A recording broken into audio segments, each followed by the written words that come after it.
लक्षणामध्ये संतांची लक्षणं सांगितले. मुखी अमृताची वाणी, देह देवाची कारणी. आता विषय आपला येतो, आपली वाणी कशी आहे. मुखी अमृताची वाणी. अमृताची म्हणजे अमृत, अमृत गोड असतं, बरोबर आहे. कोणी कोणी घेतलं? कोणीच नाही. नाही हो, असे आपण आता हे गोड आहे ना, मी एकटंच खातोय, तुम्हाला कोणाला मिळालंच नाही. हे गोड आहे का तिखट आहे तुम्हाला काय कळणार आहे का नाही. मग अमृत गोड आहे, गोड आहेत म्हणतात सगळे. अमृत कुठे आहे? स्वर्गात. स्वर्गात. मग अमृत जर घ्यायचं असेल तर काय करावं लागेल? स्वर्गाला जावं लागेल. स्वर्गाला जावं लागेल. पण गंमत अशी आहे, अमृत घ्यायला स्वर्गाला जाता येतं, पण घेतलेलं गोड लागलं का म्हणून सांगायला घरीच येत नाही, है ना. परंतु चला, काही गोष्टी प्रमाणाने मांडाव्या लागतात.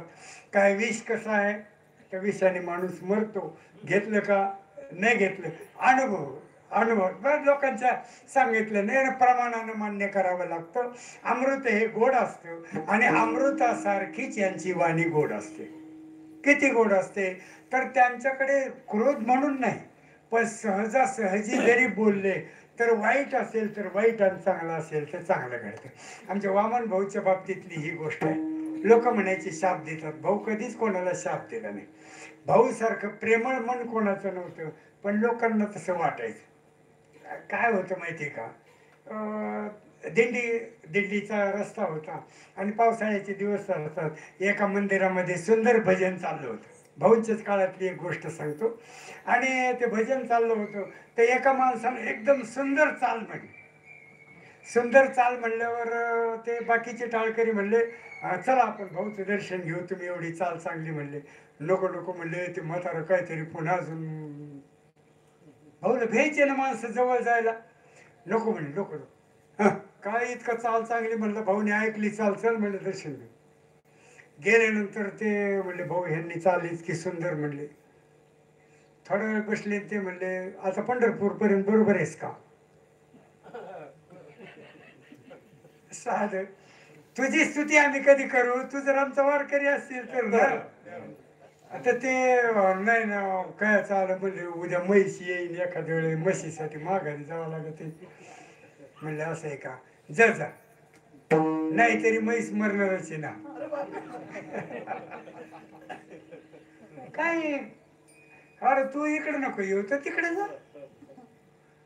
कस या घरी जाऊस तर गेलेली होती म्हैस, काय सांगत तुम्ही. म्हणजे याचा अर्थ नाही, तुझ्या भाग्यात हे नाहीच आहे, तुला तिथपर्यंतच गेल्यावर. याचा अर्थ वाईट होत होतं अशी घटना नाही.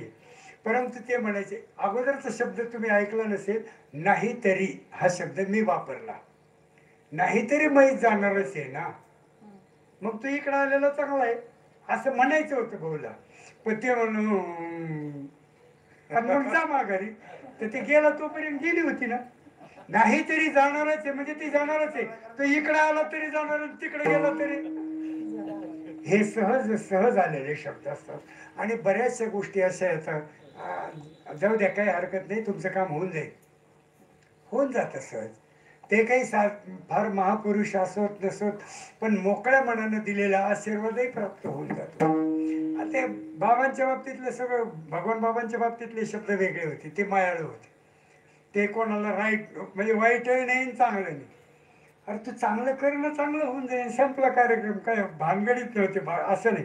म्हणून परंतु आली मुखावाटे अमृत वचन आहे, या न्यायानं त्यांचे जे मुखावाटे येणारे शब्द आहेत ते अमृता समान असायचे. कोणाचंही मन दुखावलं जाणार नाही असे विचार असायचे. बरं, देह देवाचे कारणी. आपला देह कोणाच्या कारणी? लावा, काय काय कसा लावायचं ते लावा. हो, आणि त्या कारणाने असल्यामुळे आम्ही साधू संतांच्या लक्षणात बसत नाही आणि भगवंत आम्हाला जवळ करीत नाही.